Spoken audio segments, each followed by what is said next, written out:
Fala pessoal, muitíssimo boa noite a todos vocês. Vão me dando um oi aí, uma boa noite, dizendo se está todo mundo por aí, se o áudio está bom, se a transmissão está correndo legal. Por favor, vão dando esse feedback. Boa noite, Nath, boa noite, Patrícia, boa noite, Temi, todo mundo por aí. Vamos começar então. Então pessoal, mais um episódio do programa Clinicando e Raciocinando.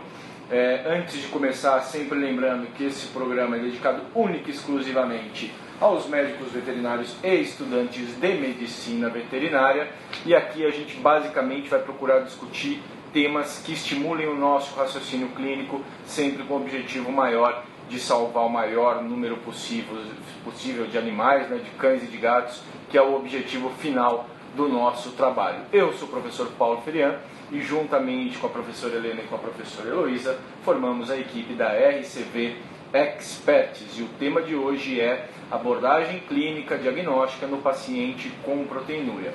Antes de começar, eu queria só lembrar a vocês que a gente hoje está com o carrinho aberto para aquisição dos nossos cursos, né, onde a gente tem um grande aprofundamento em todos esses temas que a gente discute aqui nas lives e nos nossos canais de comunicação, e que especificamente hoje, tá, apenas hoje, nas próximas horas, a gente vai ter um grande desconto para aquisição do curso, tá? Então quem tiver interesse, não vão embora, que no final da live de hoje eu vou dar maiores detalhes sobre esse baita desconto que a professora Helena e a professora Heloísa estão oferecendo para vocês, para aquisição do nosso curso, para que vocês possam se aprofundar nesses assuntos e treinar bastante o raciocínio clínico de vocês, a interpretação de exames.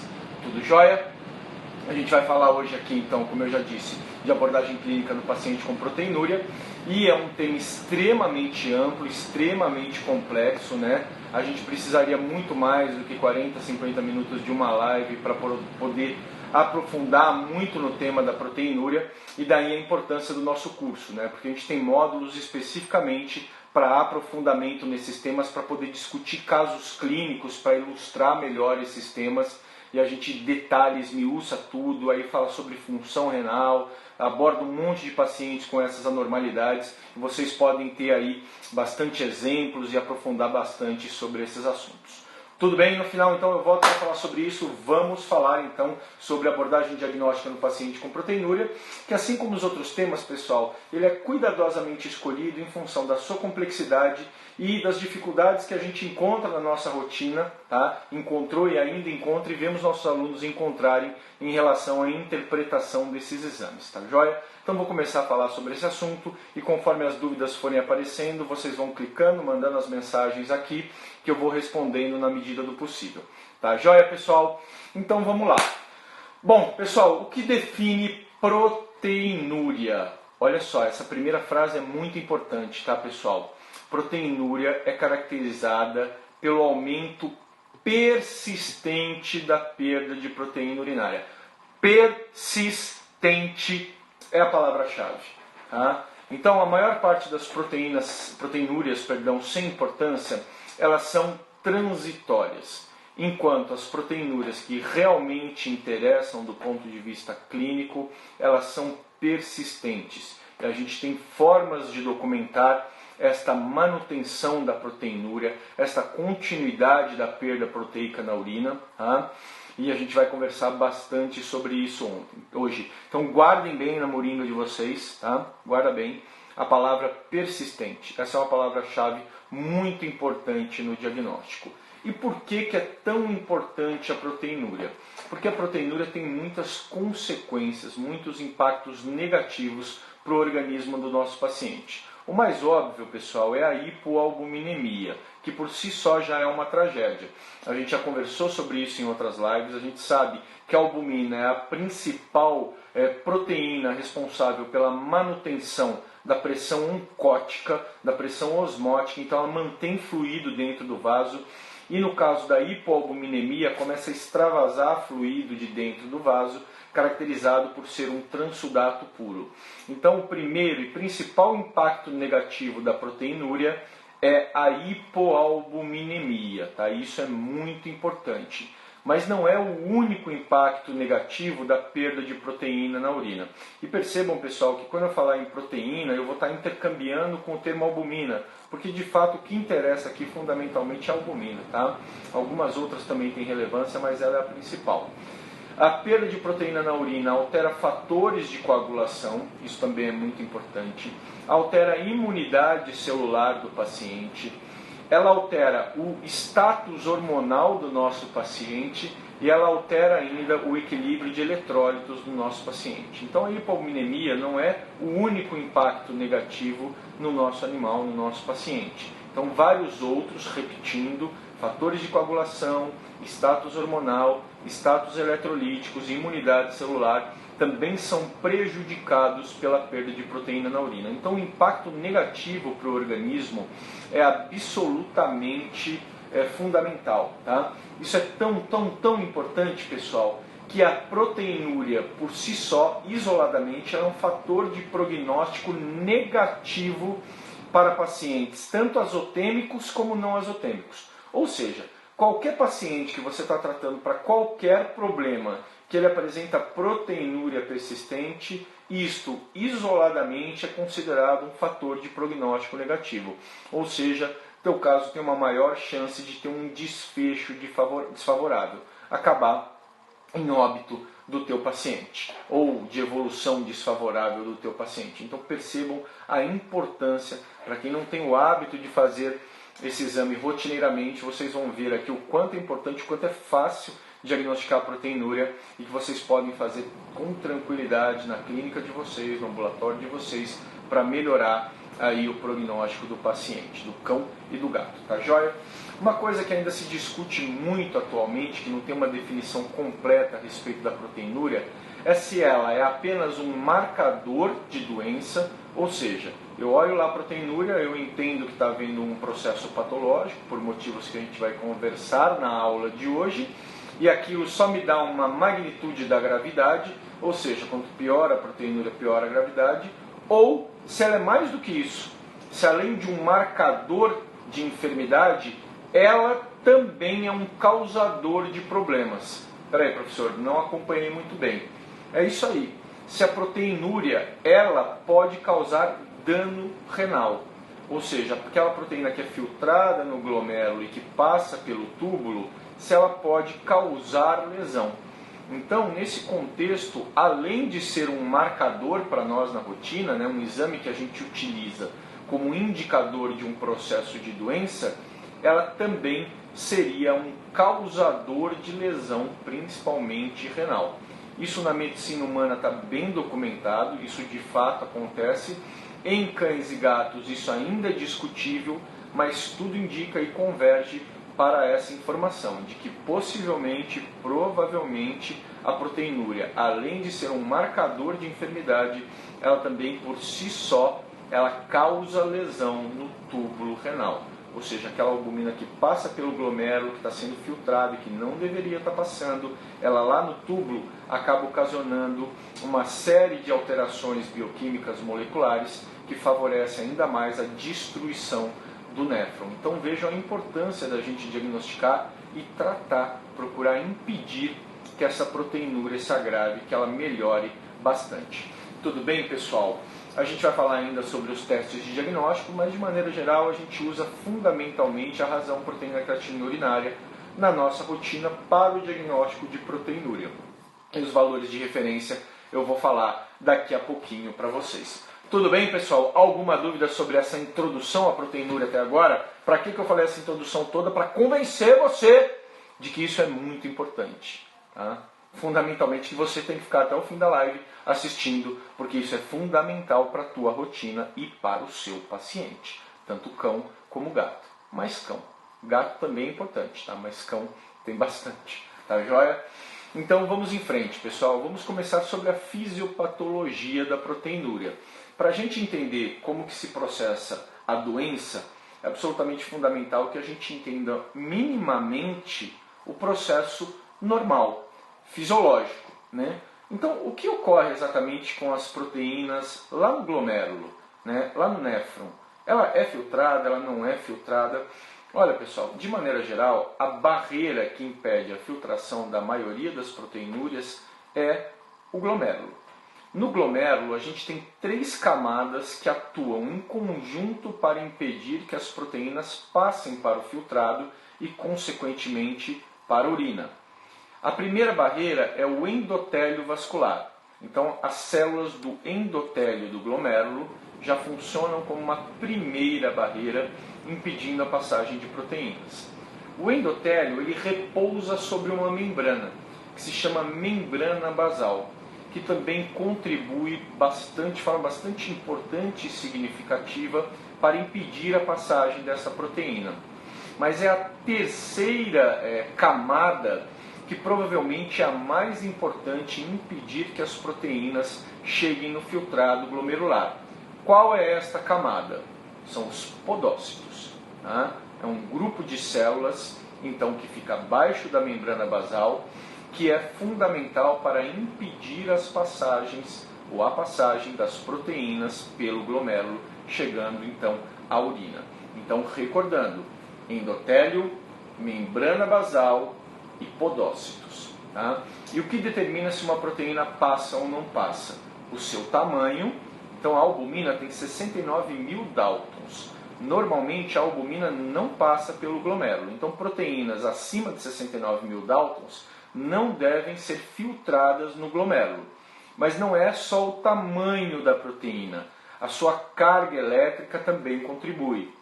Então, normalmente, as proteínas são carregadas eletricamente e há uma repulsão lá no glomérulo para impedir que essa proteína consiga chegar no filtrado. Então, é carga e tamanho. E as proteínas que eventualmente passam pelo glomérulo, elas são reabsorvidas lá no túbulo contornado proximal. Então, existe passagem de proteína? Sim, algumas proteínas, principalmente de menor peso molecular e com determinada carga elétrica, podem passar. Mas quando elas passam pelo túbulo, ela vai ser retirada de dentro do túbulo e devolvida na circulação pelas células do túbulo contornado proximal. Então, esse equilíbrio é fundamental. Eu não deixo passar a maioria das proteínas, mas aquelas que passam, o túbulo pega e devolve para a circulação, impedindo então uma perda significativa ou que tenha qualquer impacto para o organismo de proteína na urina.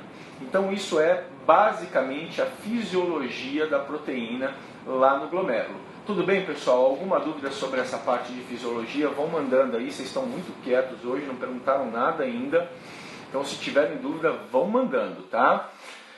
Mas não é apenas a permeabilidade do glomérulo que define a filtração de proteínas por meio de seu tamanho ou de sua carga elétrica. Existe um outro fator que é absolutamente fundamental em determinar se proteínas irão ou não passar. Você tem ideia de qual que é? Qual seria esse fator? Pessoal, é a pressão. Tá? Então são fatores hemodinâmicos.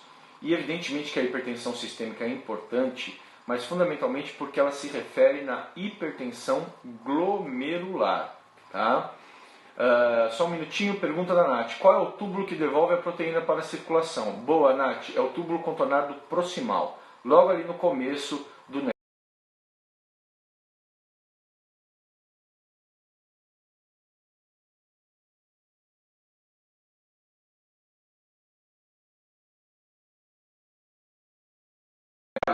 Que determinam a filtração ou não de uma proteína. A pressão é muito importante. A pressão aonde? Dentro do glomérulo. Então, condições que causem hipertensão glomerular forçam a proteína para o espaço de Bowman, então para o filtrado glomerular, favorecendo a sua perda na urina. Tá joia? Então, para a gente amarrar aqui as ideias, o que determina se uma proteína passa ou não para o filtrado glomerular? A permeabilidade do glomérulo, que filtra proteínas com determinado tamanho e com determinada carga elétrica, e fatores hemodinâmicos, principalmente a pressão intraglomerular, que é equalizada, que é equilibrada por um mecanismo que envolve a arteríola aferente, que chega o sangue no glomérulo, e a arteríola eferente, por onde sai o sangue do glomérulo. Então o sangue chega pela aferente e sai pela eferente. Então o equilíbrio entre constrição e dilatação dessas duas artérias é fundamental para manter a pressão glomerular apropriada. Desequilíbrios acabam por levar à hipertensão dentro do glomérulo e à perda de proteína. Tá? Então, doenças hipertensivas podem se refletir em aumento da pressão glomerular. E mesmo um glomérulo saudável pode acabar permitindo a passagem de proteína. Maravilha, Vete! Então, espero que tenham entendido, porque agora a gente vai falar de alterações patológicas que ocasionam proteinúria. Bacana? Vamos em frente então. Já entendemos a fisiologia, vamos falar do processo patológico. Pessoal, assim como a azotemia, a proteinúria também é dividida em 3 tipos. A proteinúria pré-renal, a proteinúria renal e a proteinúria pós-renal. Tá? Então são 3 tipos de proteinúria. E a mais importante delas, que tem mais significado aqui para a gente em termos de diagnóstico, sem dúvida, é a proteinúria de origem renal. Natália avisando que está travando muito. Está travando, pessoal, para todo mundo aí? Para mim está correndo normalmente. Se estiver travando, vocês me avisam, por favor. Tá? Mas não sabia. Para mim o vídeo está correndo normalmente, tá?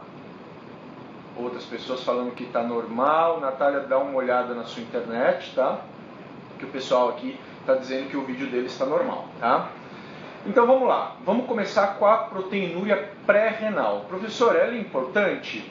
Não, ela é importante a gente identificar ela, né? E saber que ela não é de origem renal. Então o que seria a proteinúria pré-renal? Seria aquela proteinúria causada pelo excesso de proteínas de baixo peso molecular e que passam com facilidade pelo glomérulo. Quais seriam essas proteínas? Por exemplo, mioglobina, hemoglobina, proteína de Bence-Jones. Proteína de Bence-Jones, professor? A proteína de Bence-Jones é uma imunoglobulina produzida numa malignidade chamada mieloma múltiplo. Tá? Então, é um exemplo de proteinúria pré-renal, ou seja, proteinúrias de baixo peso molecular e que passam com facilidade pelo glomérulo. Tá?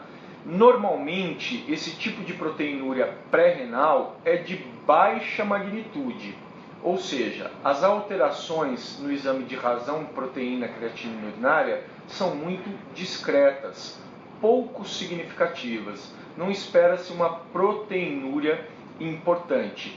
Tá? Só fazendo uma pequena pausa para esclarecer uma dúvida. Juliana Carvalho, ração com excesso de proteína pode causar proteinúria?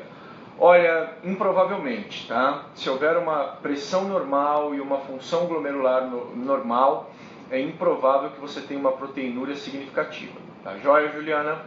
Então não é um fator nem tido como um fator pré-renal de proteinúria a dieta nesses pacientes. Mas, quando você tem um processo de doença com alteração glomerular, a dieta com pouca proteína, tá, vai ser fundamental no tratamento. Aí sim, aí é diferente. Tá? Então, basicamente, pessoal, essas são as causas de proteinúria pré-renal. Produção de proteínas de baixo peso molecular e que passam pelo glomérulo com facilidade. A proteinúria de baixa magnitude e resolvendo-se o fator pré-renal, resolve-se a proteinúria. Professor, dá exemplo de algumas doenças fora o mieloma múltiplo?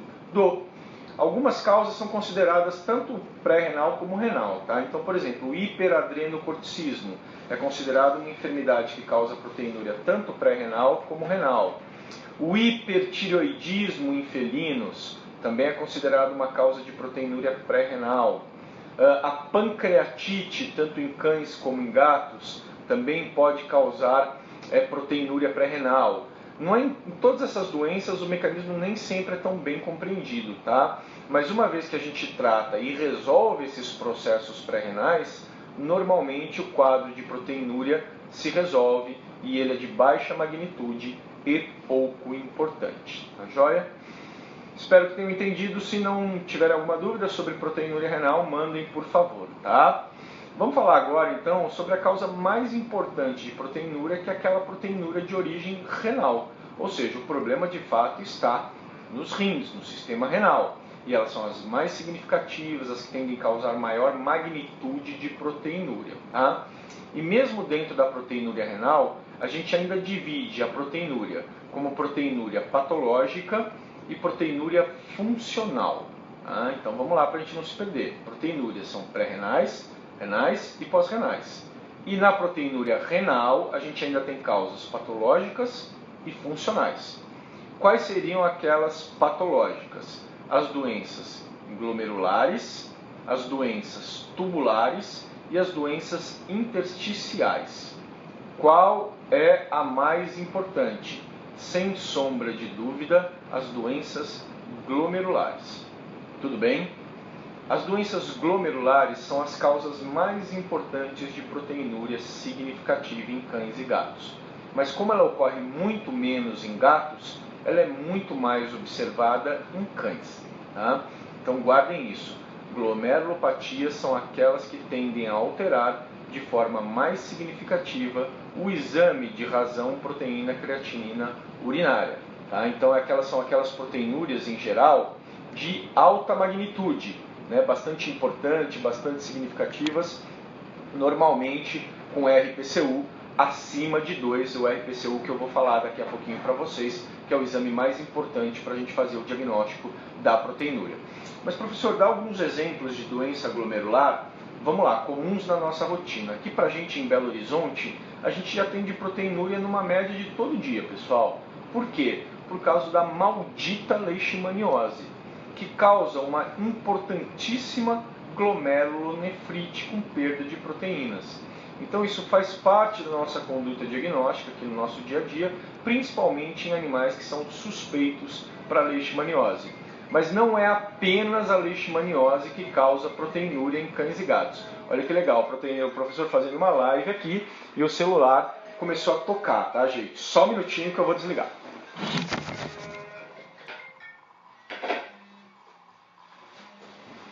Voltei. Desculpa aí, pessoal. Então vamos lá. Então, a glomerulonefrite causada por leishmaniose é muito importante em boa parte do Brasil. Dá outro exemplo? A erliquiose. A erliquiose também causa uma glomerulonefrite imunomediada, muito significativa, tá? Ô, doutor Luiz, desculpa aí, tá? Foi mal, já desliguei o telefone. E também tem que ser levado em consideração como causa de glomerulonefrite. Endocardite também causa glomerulonefrite, qualquer doença crônica, tá? Pode causar glomerulonefrite, tá? Desde que estimule aí a produção de anticorpos com deposição de complexo imunocomplexos no glomérulo. Carol chegando agora. Carol, perguntando a palestra de hoje sobre o que é abordagem diagnóstica no paciente com proteinúria. Obrigado, doutor Luiz, pelo elogio aí. Valeu. Bom, vamos lá. E seguindo então, pessoal, a gente vê com muita frequência esse tipo de proteinúria, né? Causada pela glomerulonefrite. Tá? Então, se eu for pensar em causa glomerular, pense em glomerulonefrite, porque a outra causa é muito rara, que é a amiloidose renal. Quantos casos de amiloidose vocês já atenderam na rotina, né? Eu, particularmente, nunca atendi, nem cão e nem gato, tá? Então, é uma doença relativamente rara. As raças que mais têm amiloidose não são muito comuns na nossa rotina, tá? Então, assim, a gente atende um pequeno número de pacientes com essa enfermidade, trocentos milhões de pacientes com glomerulonefrite, tá? Uma pergunta da Raquel: por que alguns exames dão creatinina alta e RPC normal? Raquel, guarda a tua pergunta, que ela é brilhante, tá? Eu vou responder sobre isso quando a gente chegar nas partes finais da nossa live de hoje, tá? Mas é isso aí mesmo, tá? Algumas doenças dão azotemia sem que tenham proteinúria importante, principalmente do gato, tá? Principalmente no gato isso vai acontecer. Então, pessoal, a gente tem que guardar isso como causa de proteinúria renal, as glomerulonefrites, tá? Mas não apenas a doença glomerular pode causar proteinúria. A gente pode ter proteinúria também de origem tubular e intersticial. Pessoal, no caso de túbulo, tá?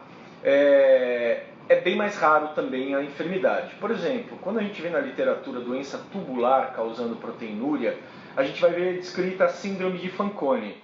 Vamos lá, né, pessoal? Quantas síndromes de Fanconi a gente atende na nossa rotina, tá? Então não é uma coisa absolutamente usual no nosso dia a dia.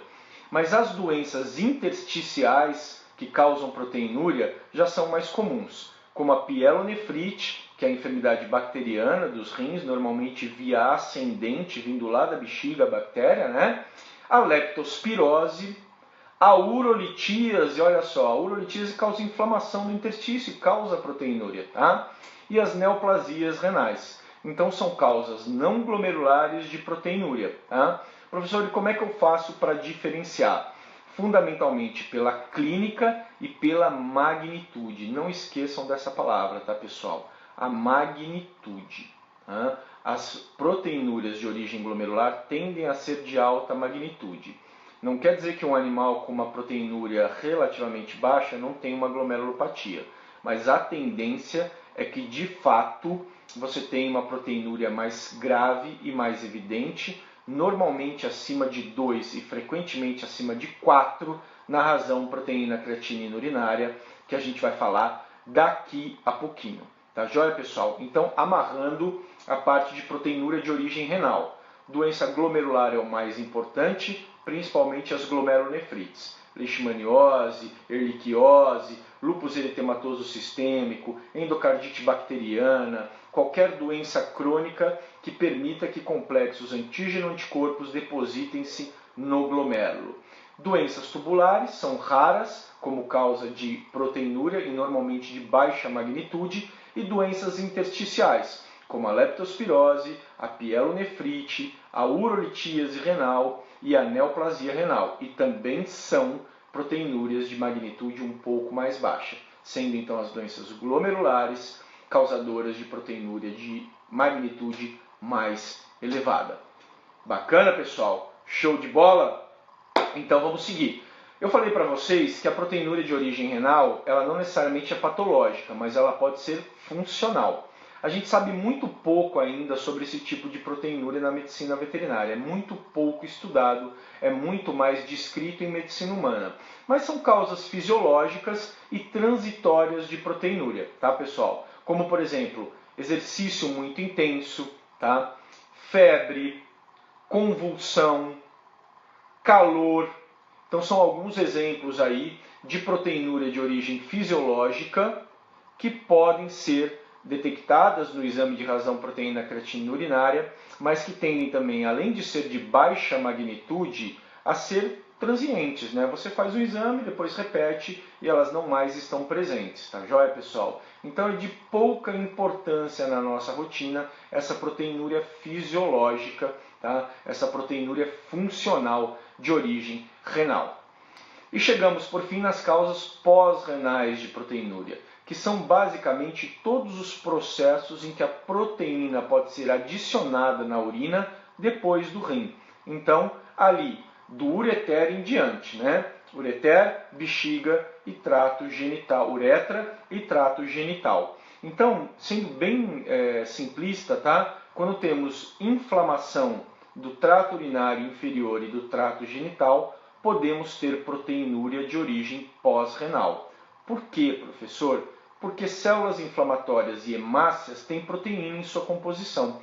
E isso pode elevar a razão proteína creatinina urinária. Mas, de novo, tá? É esperado uma proteinúria de baixa magnitude. Não espere altos valores de RPCU nesse tipo de proteinúria. E observamos também, em geral, sedimento urinário ativo, piúria e hematúria, ou alguma evidência de prostatopatia, ou alguma evidência de vaginite, como corrimento vulvar purulento. Então, pessoal, a clínica sempre ajuda muito, tá, a procurar definir também a origem dessa proteinúria. Tá ok? Maravilha? Então já vimos as causas renais, as causas pré-renais e as causas pós-renais de proteinúria. Mas muito bem, professor. Você está falando aí de proteinúria esse tempo todo, falou das causas, da fisiopatologia. Como é que eu faço para diagnosticar a proteinúria? Né? Quais exames que eu utilizo e como que eu interpreto exatamente esses exames no diagnóstico da proteinúria, tanto em cães como em gatos? Pessoal, basicamente a gente utiliza três exames que podem nos dar uma ideia da proteinúria no cão e no gato, tá? Sendo que um deles é absolutamente fundamental e mais importante, tá? O exame de triagem inicial é o exame de urina rotina, aquele que a gente faz normalmente, tá? E aí vem as cruzes de proteína. Uma cruz, duas cruzes, três cruzes, e isso é um exame de triagem, que dá um indicativo para a gente de que uma proteinúria pode estar acontecendo e que eu tenho que investigar. Mas muito cuidado! O exame de urina rotina pode dar tanto resultado falso positivo como resultado falso negativo. E aí interferem múltiplos fatores que aí não vem ao caso, muitas questões laboratoriais também, como urina muito concentrada, a fita foi feita para a medicina humana e não especificamente muitas vezes para a veterinária. Então, o importante é você saber que é um teste de triagem. Opa, tem proteinúria, tem duas, três cruzes, eu vou investigar, tá? Se não tem proteinúria, o animal tem clínica compatível com doença proteinúrica, hiperadreno, glomerulonefrite, etc., eu vou investigar da mesma maneira, porque eu sei que o exame pode dar resultado falso negativo ou falso positivo. Tá joia? Pausa para uma dúvida. Adriene Nascimento. Mas que nunca entendi. Estando o glomérulo com problemas, não deveria deixar passar mais proteínas? Mas é exatamente isso que ocorre, Adriene. O glomérulo com problema, ele deixa passar mais proteínas. E por isso que você tem uma perda de proteína na urina que passa a ser significativa. É exatamente isso que ocorre. Ele com problema, o glomérulo doente, ele perde a sua capacidade de impedir a filtração de proteína. Então aquela membrana, as células endoteliais, a membrana basal e o podócito, perdem a sua capacidade de impedir que determinadas proteínas passem para o filtrado glomerular. Beleza? Era essa a dúvida? Tá? Dá um joinha aí para ver se entendeu tudo que a gente falou. Tá joia?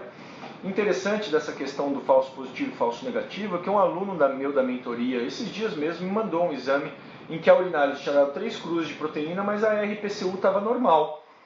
E aí ele, como pode? Pode, porque ela pode dar um resultado falso positivo. Tá? Então a gente tem que sempre levar essa possibilidade em consideração. Tá joia? Bacana, pessoal? Muito bem, uma vez feito então esse exame de urinálise, tá? Que normalmente é a nossa triagem, o exame que de fato confirma a proteinúria cabalmente é o exame de razão proteína creatinina urinária. Tá? É um exame que a maioria dos laboratórios oferece, é feito com uma amostra única de urina e olha que notícia boa, ela pode ser coletada de qualquer forma, por cistocentese, por micção natural, por sonda. Tá? Você pode utilizar qualquer uma dessas técnicas para fazer o exame de razão proteína creatinina urinária. Lembrando que se você fizer por cistocentese, você impede aí a interferência de fatores inflamatórios genitais. Tá? Então, se a gente pensar na proteinúria pós-renal, de origem genital, prostatite, vaginite, aí você impede isso com a cistocentese. Mas não é absolutamente fundamental, tá? Você pode colher por sonda, pode colher por micção natural, que de maneira geral você vai ter um resultado confiável. E aí, pessoal, é feito um índice, dividindo-se a proteína pela creatinina presentes na urina. E chega-se então a um número que a gente considera aí como o nosso patamar para inferir proteinúria no cão e no gato. E o que é normalidade, professor? Para o gato, de 0,2 a 0,4 é normal. Perdão, esquece, apaga. Abaixo de 0,2 é normal. De 0,2 a 0,4 é borderline, linha cinza. E acima de 0,4 é considerado proteinúrico. Beleza? E no cão? No cão, até meio é considerado normalmente animal normal, tá? De meio a 1 é considerado borderline e acima de 1 é considerado proteinúrico. Deixa eu até conferir esses valores aqui, que eu estou achando que eu posso estar confundindo. Confundi um pouquinho, pessoal. Vou corrigir aqui para vocês, pegar minha colinha aqui. Esse tipo de referência não precisa ficar decorando também, né? Mas vamos lá, então. Repetindo, tá? Só para não ter erro na cabeça de vocês, tá? No gato, até 0,2 normal. De 0,2 a 0,4 linha cinza, é borderline. Acima de 0,4 proteinúrico. No cão, até 0,2 normal, 0,2 a meio é linha cinza, borderline, e acima de meio é proteinúrico. Tá? Então, corrigindo. Então, esses são os valores normais que a gente tem para cão e para gato. No cão, em geral, valores acima de 2 são consistentes com doença glomerular. Tá? Isso é muito importante. Então, na maioria das vezes que a gente tem valores de RPCU acima de 2, isso é um forte indicativo de doença glomerular. Não fecha o diagnóstico, mas é fortemente sugestivo. Pergunta da médica veterinária Larissa. O RPC serve apenas para confirmar se há ou não glomerulonefrite? Não, Larissa, de maneira alguma, tá? A RPCU é o exame utilizado para diagnóstico de qualquer proteinúria, seja ela pré-renal, renal ou pós-renal. Então, como eu acabei de falar agora, proteinúrias de magnitude elevada, acima de 2, sugerem glomerulopatia, que na sua maioria são glomerulonefrites, e eventualmente você pode pegar alguns casos de amiloidose também na tua rotina, que podem causar importante perda de proteína glomerular. Tudo bem, pessoal?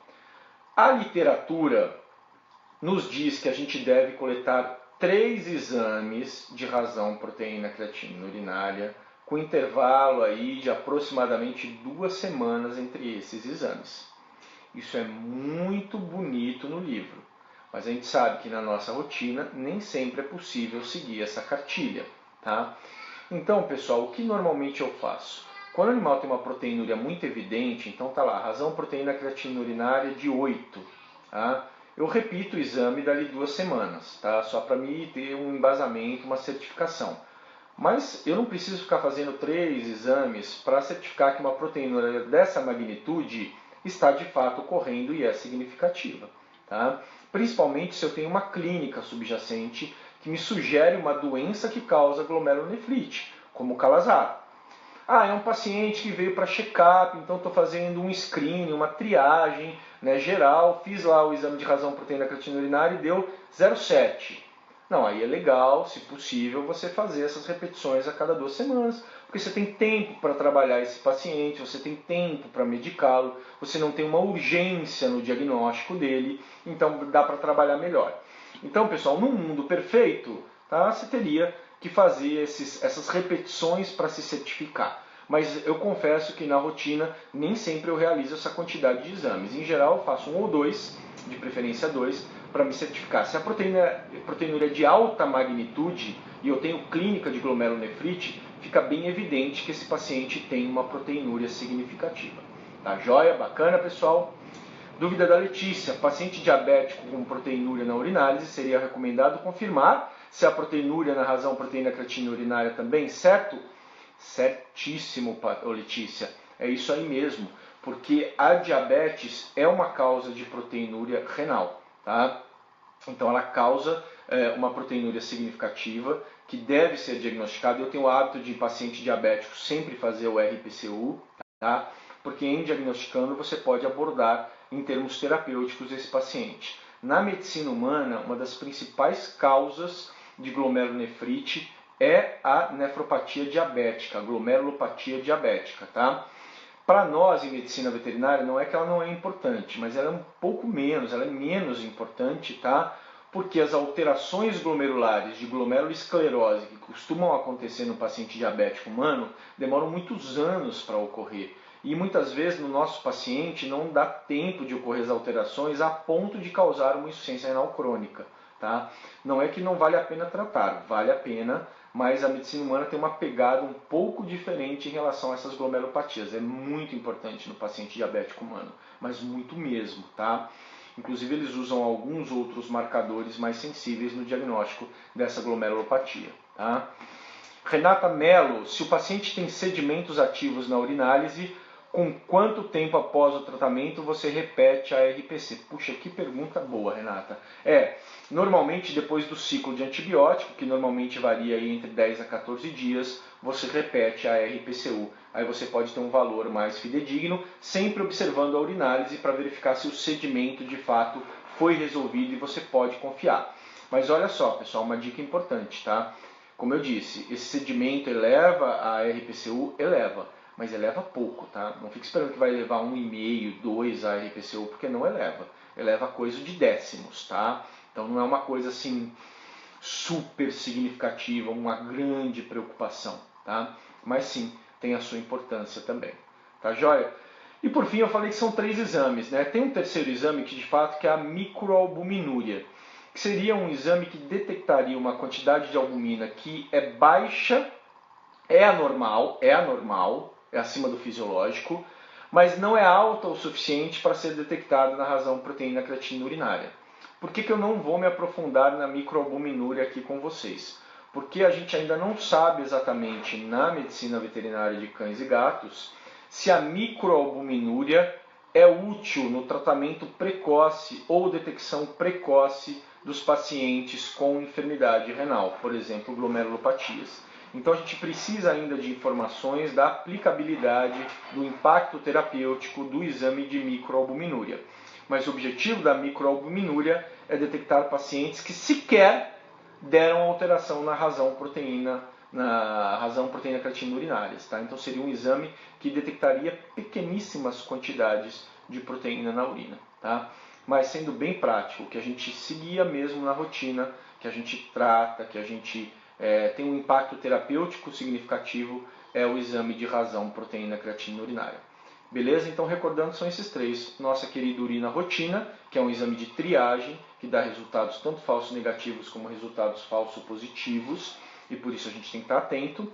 O exame fundamental, padrão ouro, que é a razão proteína creatina urinária, colhida em uma única amostra de urina, e que de preferência deve ser repetida 2 ou 3 vezes com intervalo de 2 semanas, principalmente em casos de magnitude mais baixa, para confirmar a proteinúria. E a microalbuminúria, que provavelmente no futuro a gente vai ter uma aplicabilidade melhor desse exame, que detecta quantidades muito pequenas de proteína na urina. Tudo bem, pessoal, sobre esses 3 exames? Vocês têm alguma dúvida? Tudo certo? Ficou tudo muito claro? Tá? Então vão mandando as perguntas aqui. Vocês estão bem de boa hoje, bem quietos, poucas perguntas para eu responder.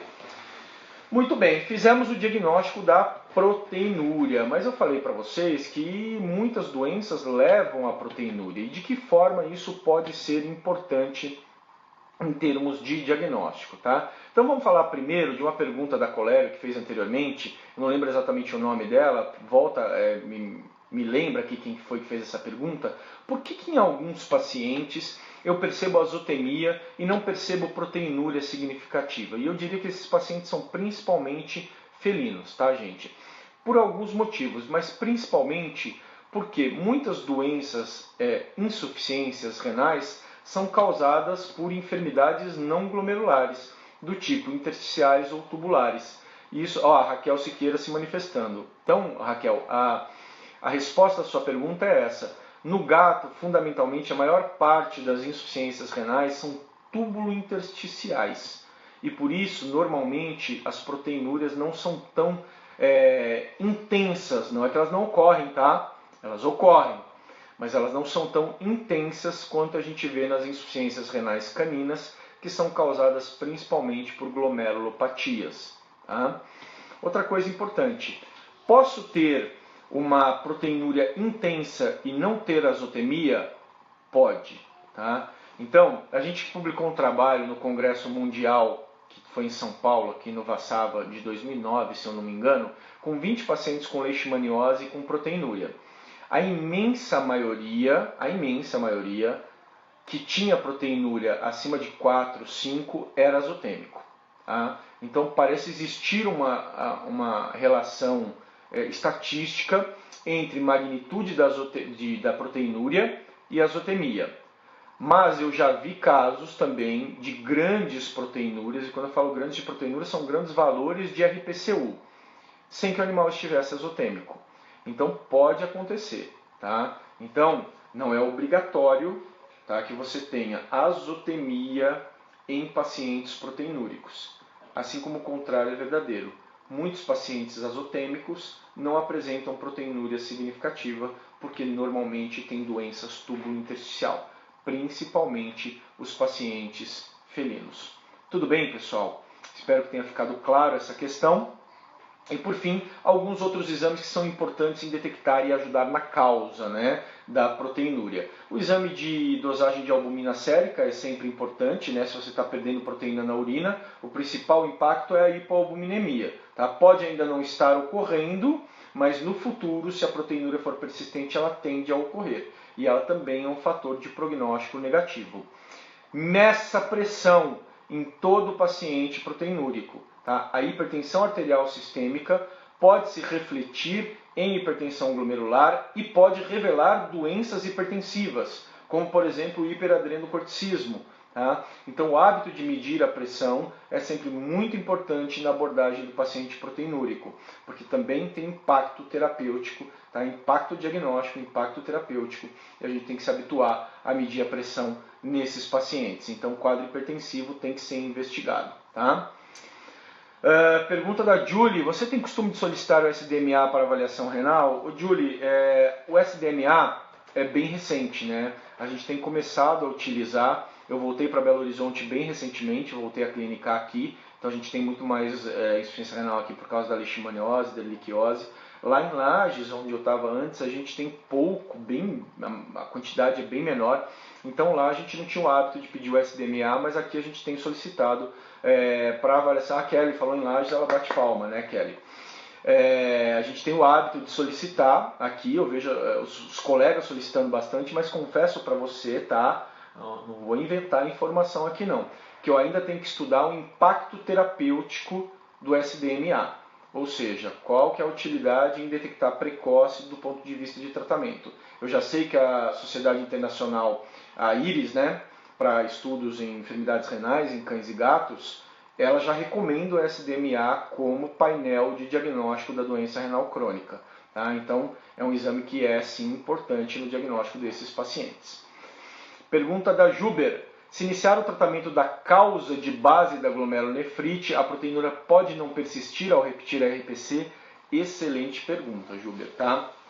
O que eu posso te dizer é que você não vai conseguir curar a maioria dessas causas. Elas são tratáveis, como por exemplo a leishmaniose, o lúpus, a erliquiose, que a erliquiose a gente está falando da fase crônica da erliquiose. Tá? Então, embora você melhore a magnitude da proteinúria, improvavelmente ela vai desaparecer. Tá? E aí você vai ter que tratar diretamente a proteinúria. A gente trata a proteinúria. Tá? Então, além de tratar a doença de base, a gente trata a proteinúria. E no cão, o objetivo é diminuir ela em 50%, e no gato, o objetivo é diminuir ela em até 90%. Tá? Foge do escopo aqui o tratamento da proteinúria, mas além da causa base, ela não vai, exceto pelas causas pré-renais e pós-renais, as renais normalmente não vão se traduzir aí na eliminação da proteinúria. Tá? Exceto aí, vamos fazer alguns excetos, tá? Por exemplo, tratou a leptospirose, vai diminuir, tratou a pielonefrite, pode desaparecer, mas a maioria é crônica e vai persistir a proteinúria a despeito do tratamento da causa primária, e aí você trata a proteinúria. Kelly perguntando o que avalia o SDMA. SDMA, Kelly, é um peptídeo, tá? Que é um marcador também, assim como a creatinina, de lesão renal, só que bem mais precoce do que a creatinina, tá bom? Outros aspectos, então, eu falei da hipertensão. Colesterol também pode estar elevado em pacientes proteinúricos, é o que a gente chama de síndrome nefrótica, tá? Proteinúria, hipercolesterolemia, hipoalbuminemia e efusões do tipo transsudato púrico. Esse conjunto de anormalidades é o que a gente chama de síndrome nefrótica. Então, medir colesterol também pode fazer parte do painel diagnóstico. E como a gente já conversou em outras aulas, né, as efusões podem acompanhar se já houver hipoalbuminemia, e efusão do tipo transsudato puro, aquela que tem baixa celularidade e baixa proteína. E por fim, pessoal, o diagnóstico da doença primária, que a gente tem batido nessa tecla, né? Leishmaniose, erliquiose, endocardite, tem que procurar uma causa. Doenças hipertensivas, como hiperadreno, né? Então tem que ir atrás dessa doença primária, que pode, evidentemente, contribuir no tratamento da proteinúria. E lembrando que muitas vezes a melhor forma de diagnosticar a proteinúria é no check-up, né? Porque aí, em geral, você consegue determinar proteinúrias de baixa magnitude e que a gente tem uma oportunidade melhor de manejar esse caso e tratar esses pacientes, tá? Então, porque eu estou falando aqui muito de proteinúria, mas em quais circunstâncias que a gente solicita esse exame, né? Numa base rotineira, pessoal, como forma de check-up, o razão proteína creatina urinária ele pode ser solicitado em animais geriatras. A gente faz isso de fato. Para fazer o quê? Determinar o diagnóstico precoce da doença renal crônica. Um dos pilares de tratamento precoce, né, de diagnóstico precoce da doença renal crônica é a documentação de uma proteinúria persistente antes de aparecer a azotemia. E aí você trata muito melhor, tá? Então isso é importante, ter como teste de screening, né, de triagem desses pacientes sob risco de desenvolvimento de doença renal crônica. Esse é o conceito, né, de doença renal crônica não azotêmica, proteinúria persistente. São sinônimos? São sinônimos, tá? Proteinúria persistente e doença renal crônica não azotêmica são basicamente sinônimos, tá? Ou bem próximo disso. Tá bom, pessoal? Pessoal, alguma dúvida sobre proteinúria em cães e gatos? O tema ficou bem claro para vocês? Foram poucas perguntas, ou fui claro demais ou claro de menos, né? Espero que tenha sido claro demais. Tá bom, pessoal? Bacana. Pessoal, tem uns recadinhos antes, a gente já tá, nosso tempo de fato já está terminando, tá? Eu tenho alguns recadinhos importantes que eu falei para vocês. Ah, só mais uma pergunta aqui, da Carol. Qual diagnóstico vou usar para bater o martelo e dizer que o animal tem azotemia? A azotemia é determinada pelo aumento da creatinina, fundamentalmente em um paciente hidratado, tá, Carol? Isso é fundamental. É para determinar que ela é de origem renal, perdão, tá? Azotemia de origem renal, creatinina persistentemente alta em paciente hidratado. No tratamento, Renata, tratamento da proteinúria, você prefere usar qual IEC inicialmente? Renata, embora o tratamento não seja nosso objetivo, não tem problema a gente falar um pouquinho, tá? Não há qualquer tipo de superioridade de um em relação ao outro. Tanto faz, benazepril como enalapril, tá? Pode usar o que você preferir. Eu uso enalapril, mais barato. Benazepril saiu do mercado humano e a versão veterinária é bem mais cara, né? Mas tudo bem, pode ser o benazepril também, não tem problema nenhum, tá? Pessoal, deixa eu dar um recadinho então, tá? Como eu falei para vocês, o tempo nosso é escasso aqui. Proteinúria é um tema muito mais profundo, muito importante na nossa rotina. É uma das coisas mais importantes para quem mantém uma estrutura, né, de acompanhamento de internação, né, pacientes críticos. É realmente um tema muito importante que a gente tem a oportunidade de aprofundar muito nos nossos cursos. Isso vale para todos os outros temas que a gente conversa aqui na live, tá? E a professora Helena e a professora Heloísa me mandaram aqui o recado que apenas hoje, tá? Até daqui a pouco, em menos de 3 horas, então não será mais possível adquirir a versão 2.0 do curso com um desconto que varia de 600 até 900 reais, dependendo da sua forma de pagamento, tá? Então é uma experiência única, né, de ter contato com esse nosso método que prima aí pelo desenvolvimento do raciocínio clínico, né, o treinamento do raciocínio a partir de exames e a partir de síndromes clínicas. Então como é que eu chego num diagnóstico partindo da azotemia, pré-renal, renal, pós-renal, ou então partindo de um hematócrito baixo, como é que eu devo pensar sobre esse caso, né? Então esse método, né, de raciocínio não a partir da doença, mas a partir de alterações clínico-laboratoriais, vocês vão ter contato no nosso curso e vão treinar conosco no nosso curso, principalmente baseado numa rotina de casos clínicos que tanto eu, como a professora Helena, como a professora Heloísa, temos na nossa vida profissional. Sempre com o objetivo que a gente sempre bate nessa tecla, que é o nosso objetivo final, que a gente nunca pode se distanciar, que é salvar o maior número de pacientes, tanto cães como gatos. Então esse é o grande objetivo final. Tá joia, pessoal? Então se tiverem interesse ou tiverem qualquer dúvida, procurem as nossas redes sociais, tá? Nossos canais, o Telegram, o Instagram. E se tiverem dúvida aí sobre formas de pagamento ou qualquer burocracia relacionada, manda um direct lá no Prof. Helena, Prof. Heloísa, que a gente responde para vocês. Muito obrigado pelo elogio de todos, obrigado, é um prazer vê-la aqui, tá, na nossa live de hoje. Saudade de Lages pra caramba, pretendo dar um pulo aí, sentir um pouco de frio agora no meio do ano, faz muita falta o frio de Lages. Tá joia? Deixa eu ver se tem mais algum recado para vocês. É isso aí, tá joia, pessoal? Mais alguma dúvida? Alguém queira perguntar? Eu acho que eu deixei escapar uma dúvida aqui. Deixa me ver, eu acho que é isso mesmo.